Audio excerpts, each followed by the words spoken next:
Donc ici on est d'abord situé à Sarre-Bernard, donc c'est le premier plateau du Condro. On est à 280 mètres d'altitude. Voilà, alors on a la chance, je dirais, d'être au sein d'un massif forestier de 1500 hectares, donc il y a plus ou moins une dizaine de propriétaires. Donc on a 20 hectares en agricole et 50 hectares en forestier, disons. Donc on est vraiment là ici à 280, on est sur le plateau, donc contraint de vent et contrainte également d'un sol excessivement fragile. Alors la haie qu'on vient d'aller voir là pour l'instant, c'est la parcelle 3, donc on a traversé la parcelle agricole. Donc la limite de propriété est située ici. Alors on est au niveau, le nord est de ce côté-là, est. Alors l'objectif est bien entendu de pouvoir augmenter la capacité faune-flore, également brise-vent et également de réaliser des microclimats.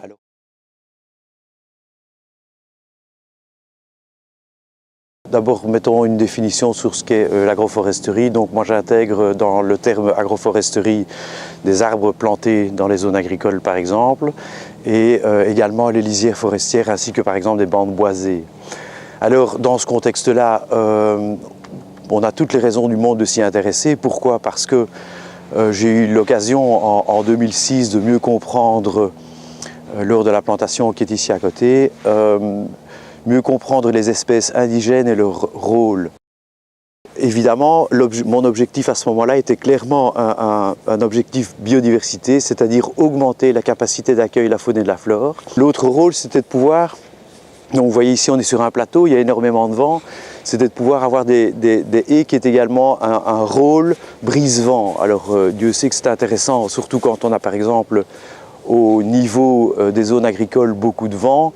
On sait que c'est au niveau de la culture une contrainte, il y a une perte d'énergie. Quand par exemple on a des cultures ou même un champ ou bien même un potager et que l'on utilise ces brise-vents, ça permet de ne quasiment plus avoir ne pas faire appel à l'eau. Pourquoi? Parce que nous avons des haies, nous avons des couvertures de sol qui permettent de mieux gérer l'eau. Et en fait, de là, l'intérêt de nourrir finalement le sol, parce que qu'est-ce qui fait qu'un sol devient vivant? Parce qu'un sol n'est pas un support juste inerte, c'est que quand on plante ou bien quand on prend ces matières naturelles carbonées et qu'on les met au niveau du sol, automatiquement, sur le long terme, on permet d'avoir une meilleure gestion de l'eau.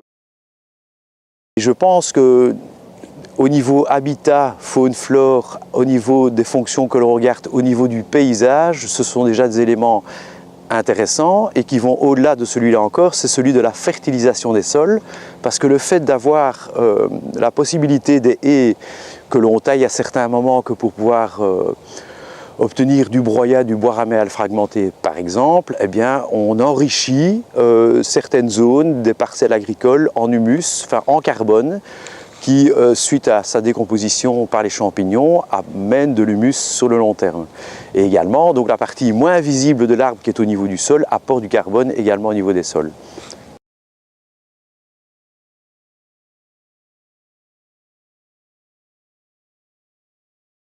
Ce qui n'a pas été évident au départ, c'est de savoir où on était, en termes de la législation, de ce qu'on pouvait faire ou ne pas faire. L'autre difficulté, c'est je n'avais peut-être pas suffisamment défini la fonction que je souhaitais. Ce qu'il y a, c'est que je me suis retrouvé à un moment donné à devoir défricher dans l'aubépine à un style, dans du prunelier. Et à ce moment-là, je pense qu'il est important de bien définir ce que l'on souhaite faire avec les différentes fonctions.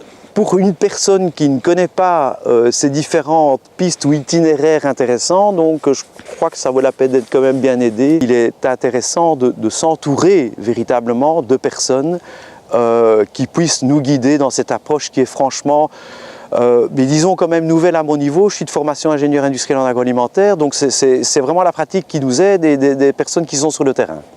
Quand on a décidé à un moment donné de faire son propre potager dans son jardin, il faut savoir que quand on a semé une salade ou etc., si on se plante, pas de problème, l'année prochaine on fait autrement.